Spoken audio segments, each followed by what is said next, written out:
20 লক্ষ নেকির দোয়া। হুজুর সাল্লাল্লাহু আলাইহি সাল্লাম ইরশাদ করেন, যে ব্যক্তি এই দোয়া পড়িবে তাহার জন্য 20 লক্ষ নেকি লেখা যাইবে। লা ইলাহা ইল্লাল্লাহু ওয়াহদাহু লা শারীকা লাহু আহাদান সামাদান লাম ইয়ালিদ ওয়া লাম ইউলাদ ওয়া লাম ইয়াকুল লাহু কুফুয়ান আহাদ। ভিডিওটা বেশি বেশি করে শেয়ার করবেন, কারণ আপনার একটা শেয়ারে কত মানুষ যে আমল করার তৌফিক পাবে, সুযোগ পাবে আপনি ভাবতে পারবেন না।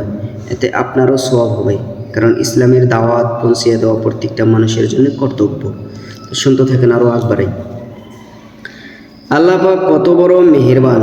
সামান্য একটি দোয়া যাহা পড়িতে কোনো কষ্ট হয় না, সময়ও লাগে না, অথচ উহা পড়িলে লক্ষ লক্ষ নেকি দান করিতেছেন।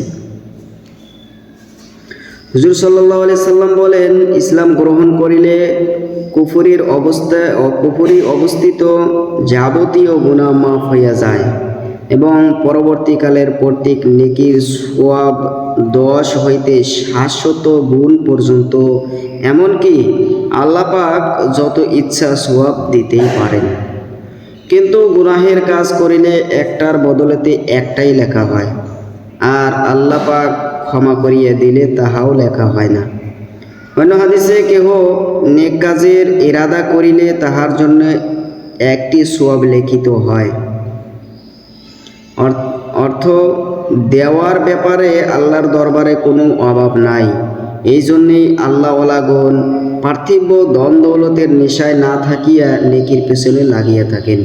হে আল্লাহ, আমাকেও তাহাদের দলভুক্ত করুন, আমিন।